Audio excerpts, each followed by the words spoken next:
Donc, bonjour, bienvenue à tout le monde. Mon nom, c'est Camille. Je suis l'agente de l'engagement du public chez Résultats Canada. Mes pronoms sont elle. Puis, je voudrais commencer par mentionner que le bureau chef de Résultats Canada est sur le territoire non cédé du peuple algonquin, qui sont les gardiens traditionnels du territoire. Et bonjour, merci Camille. Je suis Mélissa Dubé, coordonnatrice de l'engagement du public chez Résultats et également la collègue de Camille. Mon prénom est elle et il me fait grandement plaisir d'être parmi vous aujourd'hui pour faire un survol de l'engagement parlementaire. Bon webinaire. Donc, cette séance est enregistrée, puis toutes les personnes inscrites vont recevoir l'enregistrement par courriel. Vous allez demeurer en sourdine à moins que vous veuillez poser une question plus tard dans la période de questions. Puis, assurez-vous de vous référer à la boîte de clavardage ou la description de la vidéo si vous regardez l'enregistrement pour obtenir les liens que nous allons partager tout au long du webinaire. Puis, dernièrement, préparez votre compte Twitter parce que nous allons passer à l'action plus tard à la fin du webinaire. Donc, en termes d'ordre du jour, ce qui est important de savoir, c'est que le webinaire aujourd'hui s'adresse aux débutants et débutantes.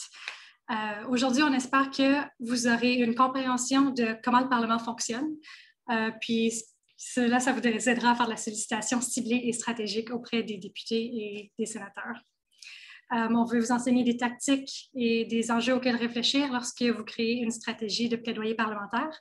Puis on veut vous donner des ressources et des outils pour vous aider à communiquer efficacement avec les parlementaires.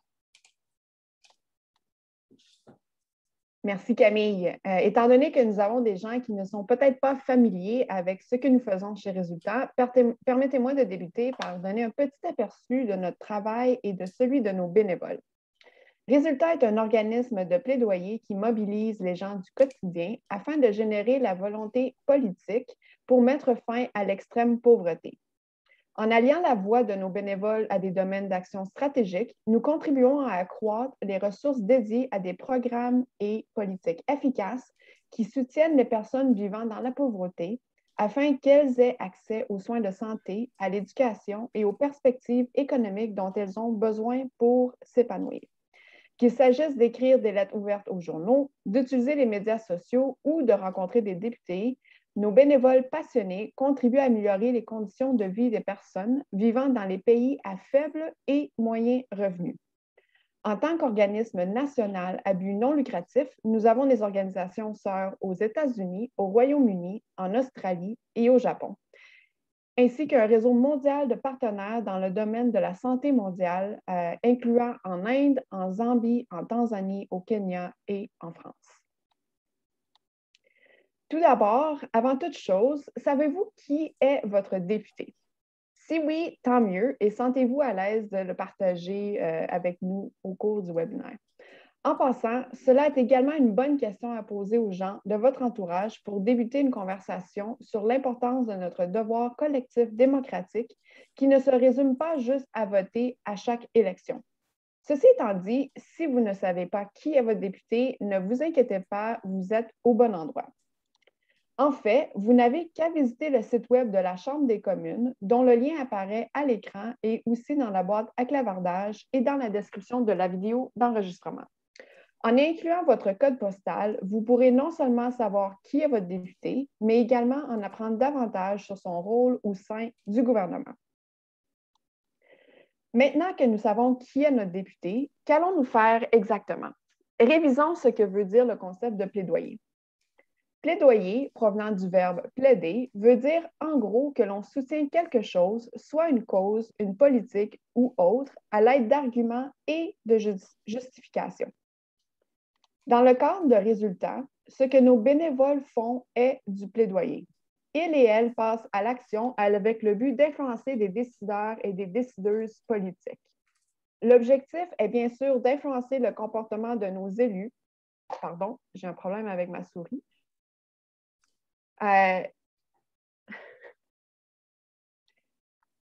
Bon, parfait, ma souris est de retour. Donc, je recommence par rapport au plaidoyer.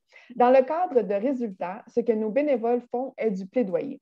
Ils et elles passent à l'action avec le but d'influencer des décideurs et des décideuses politiques.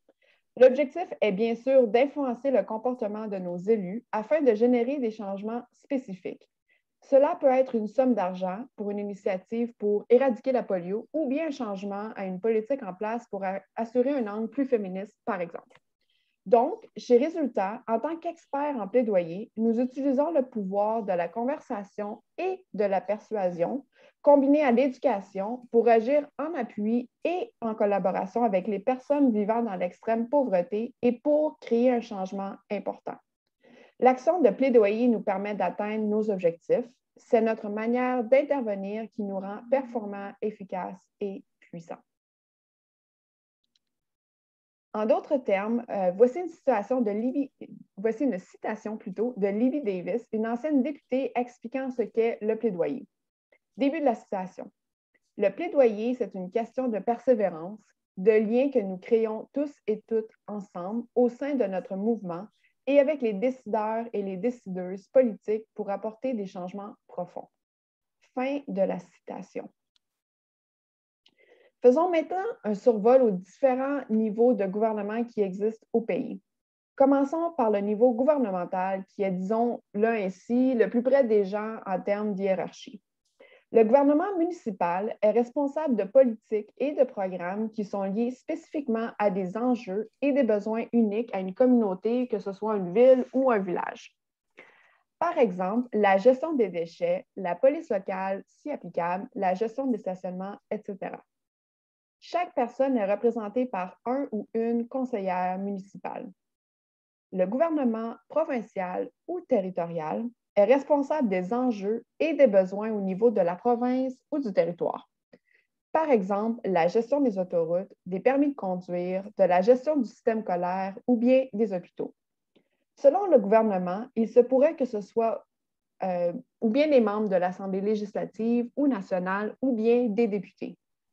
Le gouvernement fédéral, qui est le gouvernement que nous ciblons chez Résultats, est celui qui est responsable de créer des politiques et des lois, ainsi que de gérer des programmes et des services qui ont un impact sur le pays. Ce sont donc des enjeux qui peuvent avoir des impacts au niveau national et international. Par exemple, l'armée canadienne, la gestion des frontières, la pêche et des océans, etc. Il est important de noter que les enjeux auprès des Premières Nations sont exclusivement gérés au niveau fédéral et qu'il y a une relation historique complexe à ce niveau. Chaque personne demeure dans une circonscription qui est représentée par un ou une députée.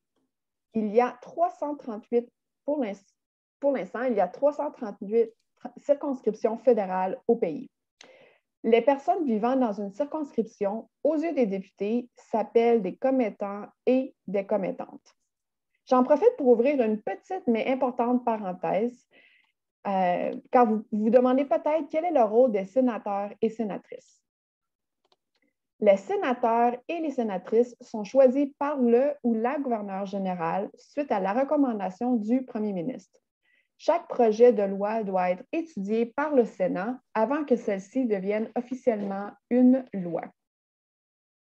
Je vous invite également à conserver les liens partagés dans la boîte à clavardage. Ces liens sont de très courtes vidéos créées par la Chambre des communes qui expliquent ce que c'est le Parlement, qui sont les parlementaires, etc. Encore une fois, pour les personnes visionnant l'enregistrement, vous pouvez vous référer à la description de la vidéo pour y trouver les liens. Testons maintenant un peu nos connaissances en déterminant quel gouvernement entre le municipal, le provincial ou territorial et le fédéral est en charge des enjeux suivants. Les enjeux sont transport public, hôpitaux, immigration, éducation et affaires étrangères. Je vous laisse quelques secondes pour y penser.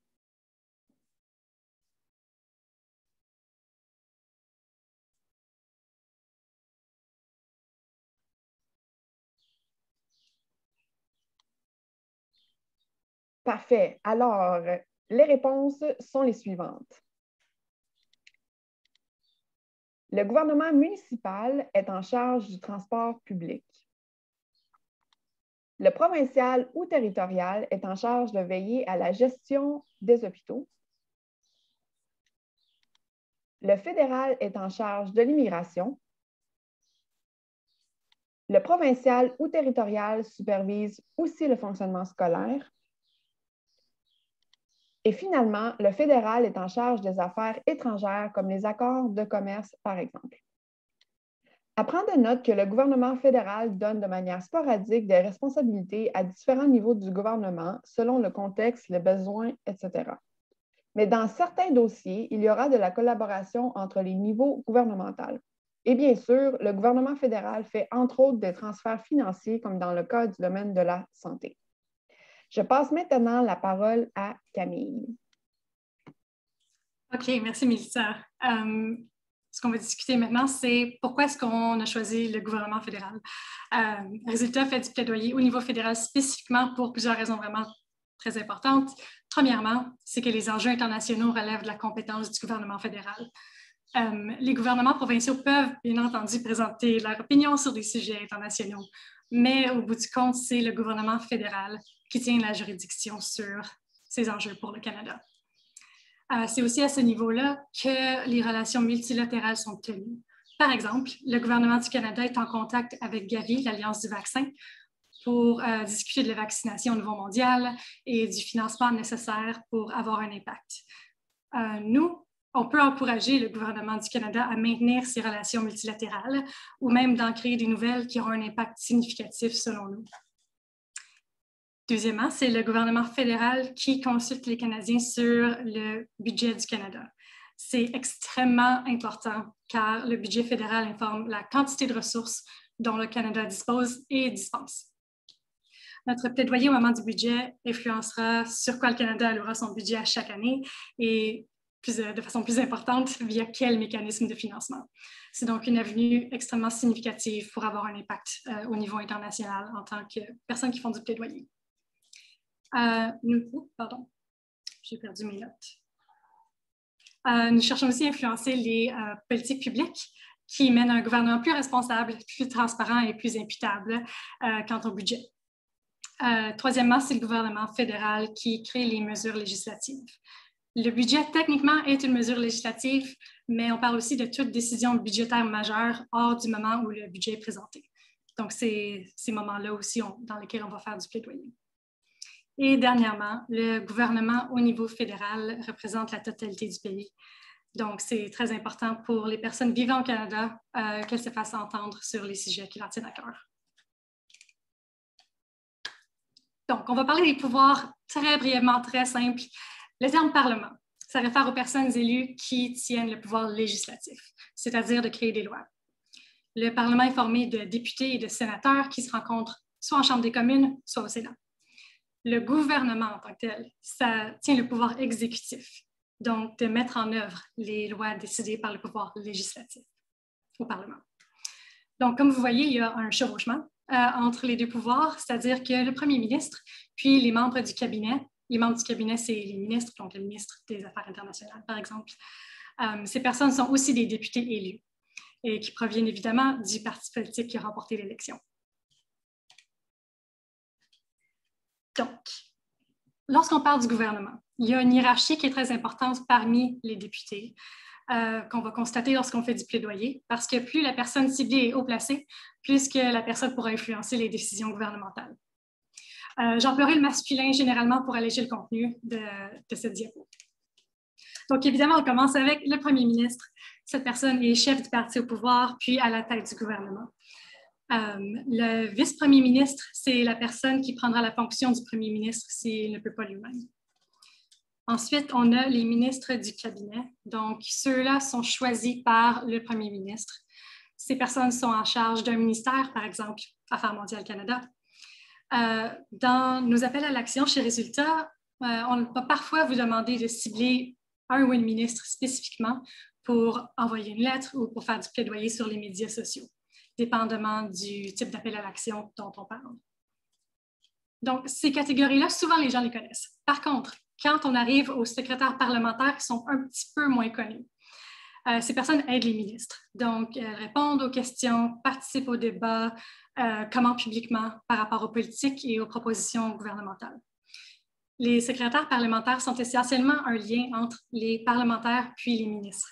Donc, si c'est difficile de s'engager auprès d'un ministre, leur secrétaire parlementaire est beaucoup plus accessible, mais a quand même beaucoup d'influence à cause de leur proximité aux décideurs politiques.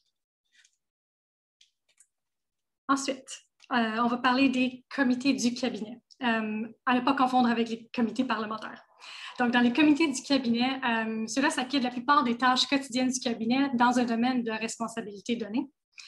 Ici, en tant que personnes qui font du plaidoyer, on va cibler le président ou le vice-président du comité parce que ce sont des députés qui vont souvent commenter sur le sujet auquel on s'intéresse parce que c'est central à leur dossier de travail.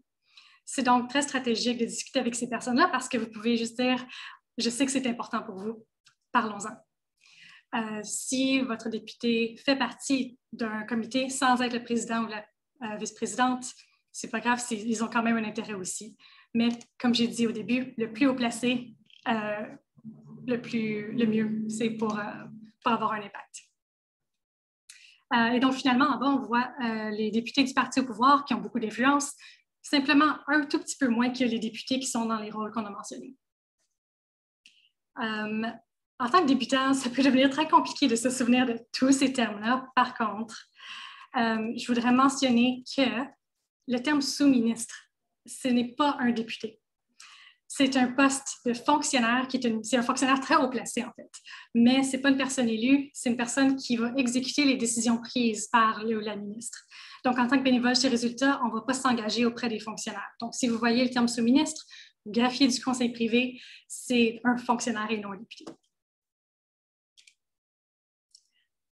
Donc, on vient de passer beaucoup de temps sur les personnes très bien placées dans le gouvernement au pouvoir, mais c'est important à noter que l'opposition a beaucoup d'influence aussi. Le rôle de l'opposition, en fait, c'est de défier les politiques du gouvernement, de garder le gouvernement imputable, puis de donner une alternative aux électeurs. Ils vont souvent créer un cabinet fantôme. Ils vont toujours créer un cabinet fantôme. Ça comprend des députés d'un parti d'opposition qui, sous le chef du parti, vont former un cabinet alternatif à celui du gouvernement. Donc, on a des porte-parole de l'opposition. Ces personnes-là sont des députés responsables d'un ministère dans le cabinet fantôme. Donc, par exemple, c'est très intéressant de s'engager auprès du ministre fantôme des Affaires mondiales, par exemple, dans le Parti conservateur.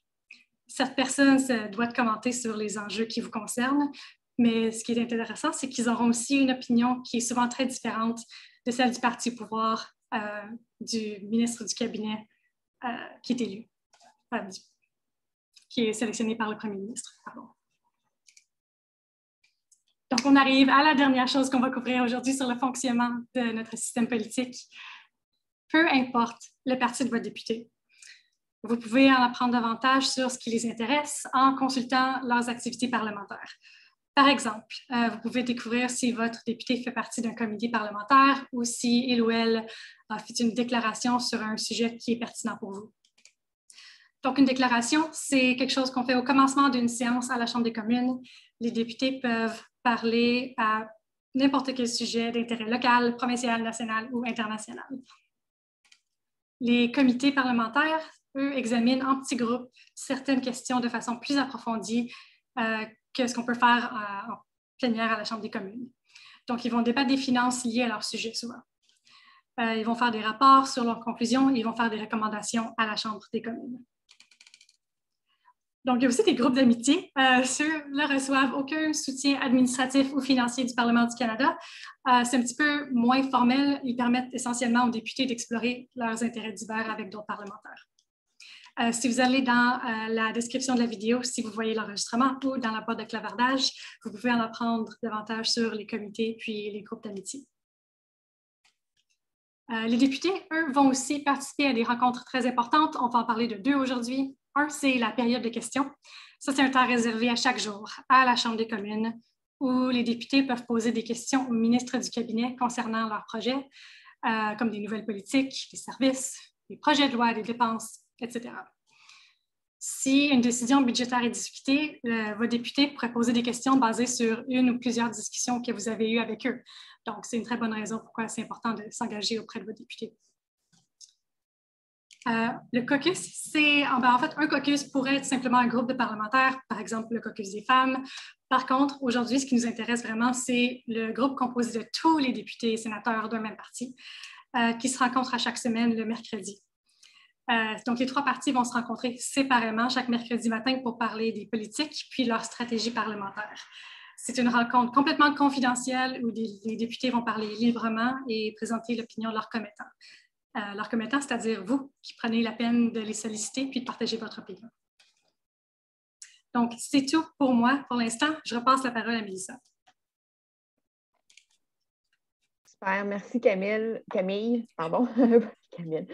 pour ce survol.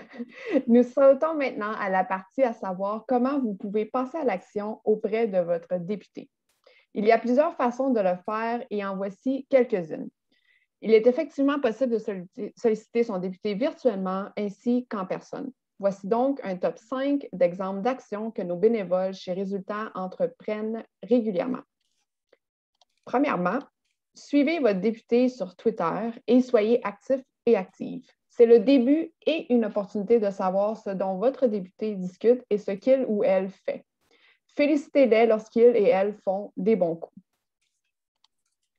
Participez à une assemblée, que ce soit virtuelle ou en personne, lorsque possible. C'est une excellente opportunité d'être présent et présente et non seulement de solliciter votre député, mais également votre communauté. Lors d'une assemblée, vous pouvez discuter des enjeux qui vous sont chers et cela peut engendrer des discussions avec les membres de votre communauté également. N'oubliez pas qu'une grande partie du plaidoyer est d'informer et éduquer les gens autour de soi. Voilà donc une belle opportunité de le faire. En étant présent ou présente aux événements organisés par votre député, cela démontre également votre désir d'être présent et de discuter. Vous pouvez également vous présenter par courriel et cela est une manière très simple comme première approche également. Vous pouvez simplement vous présenter en tant que commettant ou commettante de votre circonscription et vous pouvez mentionner votre souhait dans le futur de rencontrer votre député pour discuter des enjeux qui vous importent. Comme toute relation, il est important de parfois ne pas toujours demander ou s'attendre à quelque chose en retour. Faites une demande pour rencontrer votre député. Nous irons un peu plus en détail dans cette action dans les prochaines diapos. Rencontrer son député est sans aucun doute une des façons les plus efficaces d'avoir un impact, mais ceci étant dit, cela peut être une des actions qui prend le plus de temps et qui requiert le plus de préparation. Écrivez une lettre ouverte ou d'opinion aux journaux et mentionnez le nom de votre député dans celle-ci. Les députés surveillent également les médias et il y a une grande chance qu'ils font des recherches pour trouver leur nom. Une chose importante à souligner dans le cadre des lettres et dans le cadre de toute autre action, vous pouvez être en désaccord avec votre député, mais en tout temps, vous devez vous assurer de le faire de manière respectueuse. Pour créer et ou maintenir une relation positive avec votre député, cela est essentiel. Étant donné que l'objectif de ce webinaire est de donner un aperçu de la sollicitation parlementaire pour débutants et débutantes, plongeons maintenant un peu plus en détail sur les étapes à suivre pour sécuriser une rencontre avec votre député. Bien qu'il pourrait y avoir d'autres étapes à suivre en ce qui a trait à rencontrer son député, voici grosso modo ce que vous devez faire, surtout si vous vous lancez dans cette action pour la première fois. Avant la rencontre, vous devrez évidemment débuter par connaître le courriel de votre député. Son courriel est disponible sur le site de la Chambre des communes, qui est le lien que nous vous avons partagé au début lorsque je vous ai demandé si vous saviez qui est votre député. Dans votre courriel, présentez-vous toujours comme commettant ou commettante et faites-leur part de ce dont vous aimeriez discuter. Vous devrez également inclure votre adresse et votre code postal. Une fois votre rencontre confirmée, prenez le temps également d'en apprendre davantage sur l'enjeu dont vous souhaitez discuter et faites également vos recherches sur votre député. C'est l'opportunité de trouver des angles et des éléments accrocheurs pour inciter l'intérêt de votre député. Félicitations, vous avez obtenu une rencontre. Pendant la rencontre, vous pourrez vous présenter à nouveau comme étant une commettante et prenez l'opportunité de parler de vous et d'expliquer ce qui vous passionne, que ce soit au niveau local et ou mondial. C'est un bon moment pour créer des liens et mentionner des choses dont vous savez intéresseront votre député grâce à votre recherche accomplie avant votre rencontre. Votre député sera sans aucun doute intéressé à en savoir davantage sur vous. Une fois que vous êtes présenté, il est maintenant le temps de communiquer de manière efficace en utilisant notre concept EPIC qui sera présenté sous peu dans ce webinaire. Assurez-vous de toujours utiliser du vocabulaire simple et concis. Votre député est sans aucun doute très occupé et bombardé par différents dossiers. Il n'est donc vraiment pas le moment de les perdre avec du vocabulaire trop technique ou poussé. Et bien sûr, sans doute le plus important de toute la rencontre est de vous assurer de leur demander de passer à l'action. C'est le moment essentiel de toute rencontre, car faire du plaidoyer est influencer et demander aux gens de passer à l'action. Vous devez donc être plus que clair et plus que transparent en ce qui a trait à ce que vous souhaitez que votre député fasse comme action suite à votre rencontre. Avant la fin de la rencontre, vous obtiendrez idéalement un engagement ou une promesse de la part de votre député qui vous indiquera ce qu'il ou elle entreprendra comme action. N'ayez pas peur du silence. Laissez-les penser et réagir à votre demande. Avant la fin de votre rencontre, demandez la permission de prendre une photo et validez que vous pouvez la partager sur les médias sociaux. Cela démontre non seulement votre présence en ligne, mais cela donne également une belle opportunité de remercier publiquement votre député pour son temps et son intérêt. Après la rencontre, vous pouvez bien sûr partager la photo prise lors de la rencontre. Vous pourrez également faire un suivi via courriel auprès de votre député. Voilà le moment de réitérer votre appréciation pour la rencontre et de rappeler l'action que votre député a promis de faire. Si vous avez promis de l'information supplémentaire, c'est aussi le moment de la partager. Il est également hyper important de maintenir une bonne relation avec les employés de votre député aussi. Il est fort probable que c'est avec ces personnes que vous continuerez à échanger et ils et elles sont ceux et celles qui mettent à l'avant des dossiers auprès de votre député. Et finalement, c'est une bonne idée de solliciter votre député de d'autres manières et non seulement que via des rencontres.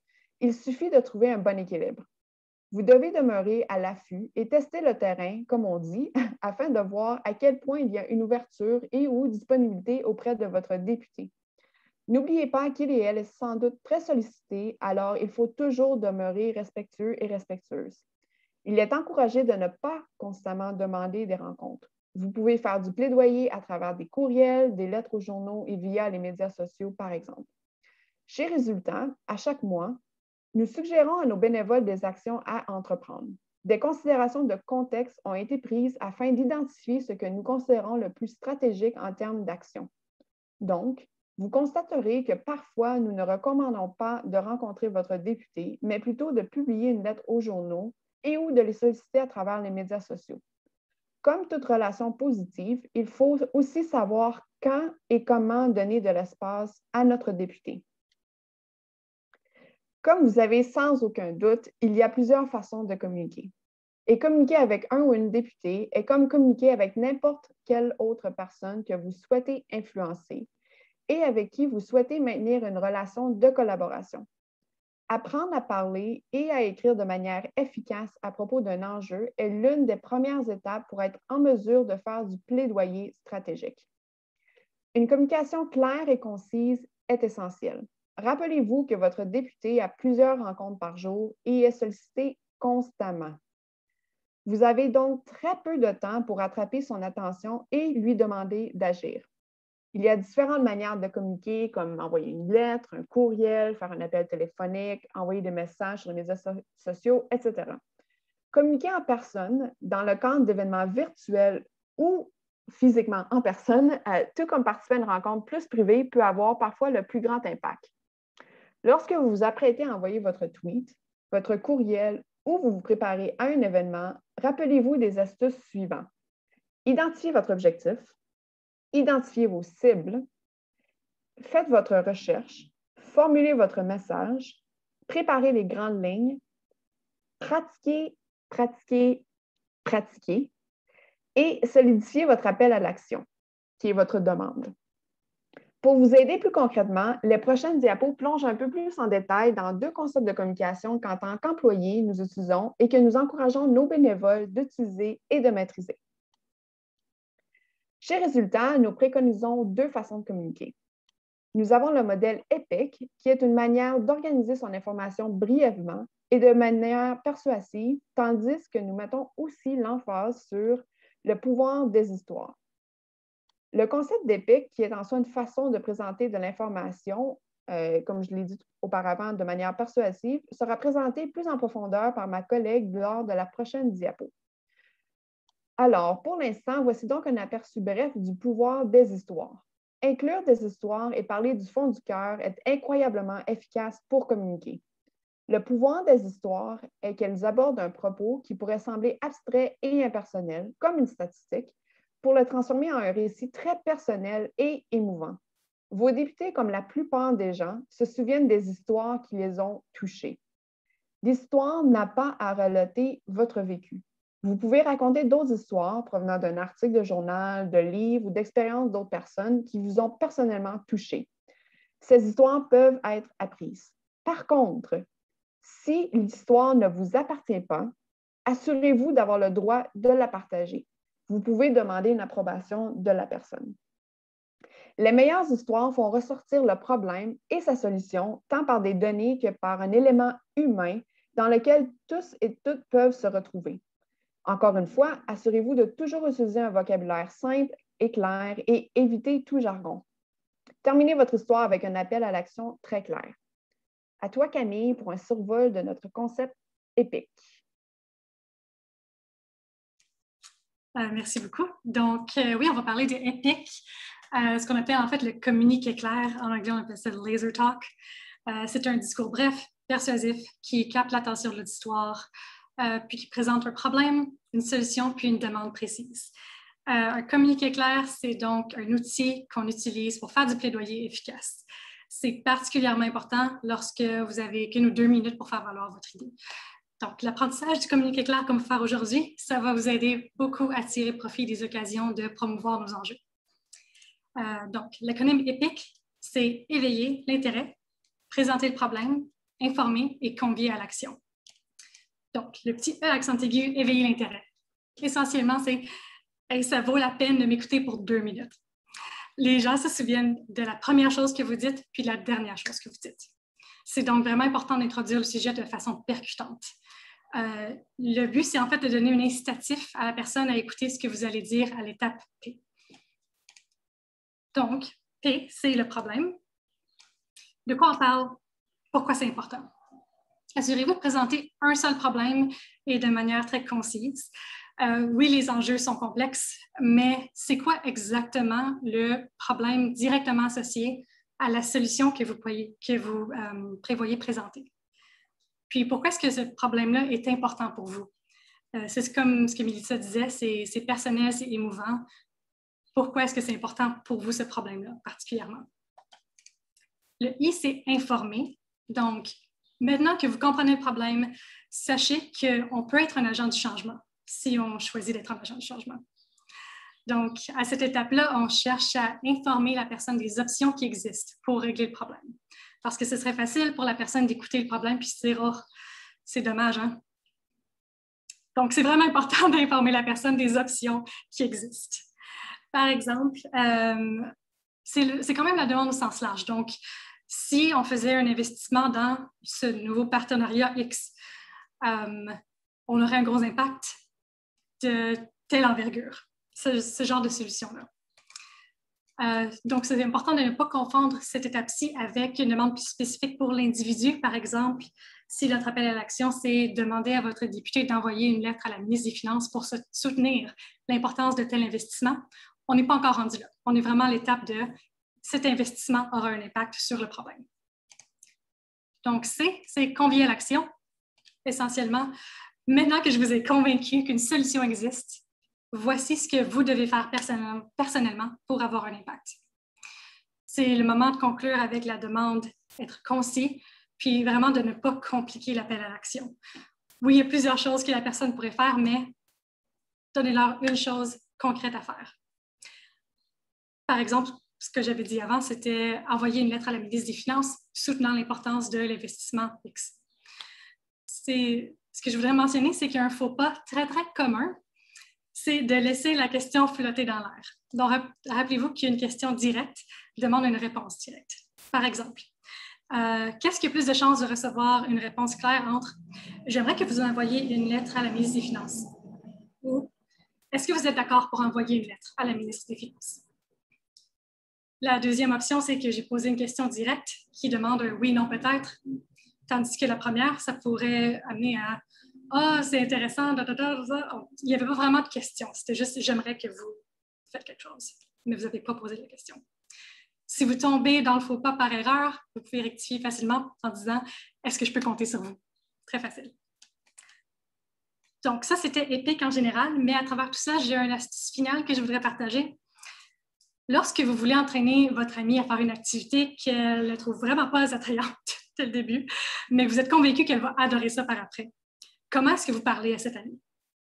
Vous parlez avec conviction. Hein? Vous parlez comme si vous vous attendez à recevoir un oui. Vous vous attendez à ce qu'après votre argument, votre ami va dire « OK, fine, on va y aller voir le film avec le titre vraiment bizarre. » Donc, c'est ce genre de conviction-là que je veux que vous soyez capable de convier en utilisant le modèle EPIC.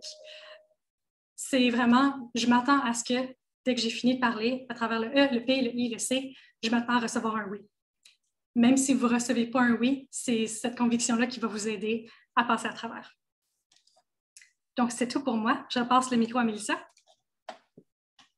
Merci Camille. Et si jamais vous posez la question, il est effectivement possible de combiner une histoire à votre épique. Il s'agit de le préparer, de pratiquer et de le tester avec des gens de votre entourage. Maintenant que vous avez sécurisé une rencontre avec votre député ou bien que vous êtes en conversation avec de potentiels futurs bénévoles avec résultat, voici quelques pistes et rappels pour répondre à des questions difficiles. Premièrement, demeurez humble. Il est tout à fait plus qu'acceptable et en fait, il est encouragé d'être conscient et consciente de ses propres limites et ce dont vous êtes familier ou familière ou non. Chez Résultat, nous vous encourageons à en apprendre davantage sur l'enjeu pour lequel vous faites du plaidoyer, mais cela ne veut pas non plus dire que vous devez ou que vous deviendrez un expert ou une experte dans la matière et c'est tout à fait correct. Personne, incluant votre député, s'attend à ce que vous soyez expert. Tout est dans l'idée d'être humble, honnête et cela m'apporte au prochain point qui est si vous ne savez pas la réponse, ne vous inquiétez pas et dites tout simplement je ne le sais pas, mais je vais m'informer et vous revenir là-dessus après notre rencontre. Comme dans toute situation, il est beaucoup plus sage de répondre ainsi que de s'aventurer dans une réponse qui pourrait s'avérer incorrecte. Cela pourrait faire du tort à votre crédibilité aux yeux de votre député. Peu importe comment la rencontre se déroule, demeurez positive et apportez de manière différente votre enjeu et son importance. Il se pourrait que vous ayez des différences d'opinion et encore une fois, cela est correct. Assurez-vous tout simplement d'avoir une conversation respectueuse et préparez-vous en utilisant et en présentant des faits de sources fiables et crédibles. N'hésitez pas à imprimer de la documentation qui vous serait utile et en incluant la note de brefage fournie par Résultat qui est habituellement disponible. Et finalement, gardez toujours en tête la raison et le pourquoi de votre rencontre.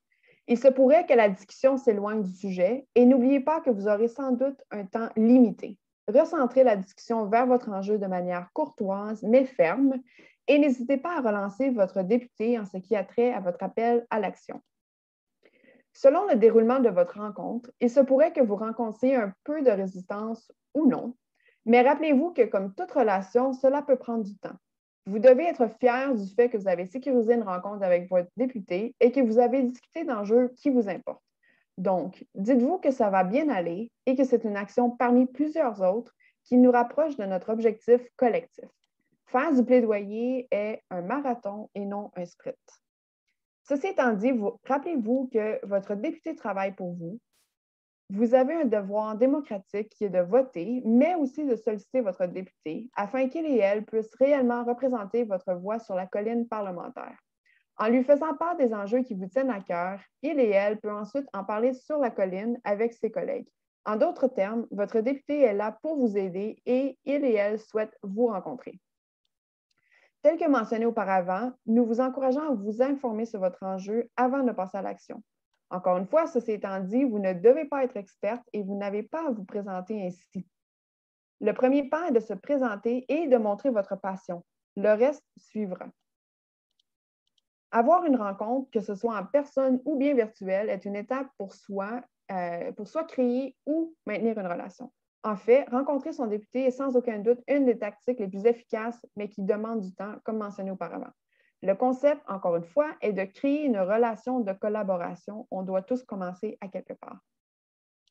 Et finalement, chez Résultats, nous nous encourageons tous et toutes à célébrer toute action entreprise. Vous pouvez en être fiers que votre député ait accepté ou non de passer à l'action suite à votre demande. Voilà ce qui termine nos diapos de présentation. Par contre, avant de passer à la période de questions, en tant qu'employé d'une organisation de plaidoyer, je me dois de vous demander, avez-vous passé à l'action aujourd'hui? Si oui, parfait. Sinon, c'est le moment. Comme Camille vous l'a indiqué au début, préparez votre compte Twitter ou autre compte de médias sociaux. Nous vous encourageons de soit envoyer un tweet en incluant votre député qui indique ce que vous souhaitez voir comme changement dans le monde. Vous pouvez par exemple signaler à votre député l'importance que l'aide canadienne apporte aux enjeux de santé mondiale tels que la nutrition ou l'éradication de la tuberculose, pour en nommer que quelques-uns. De manière alternative, vous pouvez également partager un tweet indiquant un élément que vous avez appris grâce à ce webinaire. Peu importe ce que vous faites comme action, assurez-vous d'inclure l'identifiant de résultat qui est Results CDA, qui se trouve sur l'écran, ainsi que notre mot-clic, encore une fois, qui se trouve sur l'écran et sur la diapo, Canada, le chiffre 4, Results, Canada for Results. Tandis que vous faites ceci, nous allons maintenant transitionner à vos questions. À toi, Camille. Merci. Donc, préparez vos questions puis vos commentaires. Vous pouvez les écrire dans la boîte Q&A. C'est pour questions-réponses en anglais. Vous pouvez utiliser la fonction « Lever la main » pour que nous vous demandions de réactiver le son pour que vous puissiez parler à voix haute. Si vous écoutez l'enregistrement, je vous invite à nous contacter si vous avez des questions. Vous pouvez voir l'adresse courriel dans la boîte de clavardage ou la description de la vidéo. Et donc, si vous êtes avec nous via l'enregistrement, merci pour votre attention et bonne continuation. Puis pour nous en direct, on va passer à la période de questions. Donc, je vous invite à mettre vos questions dans la boîte Q&A. Merci.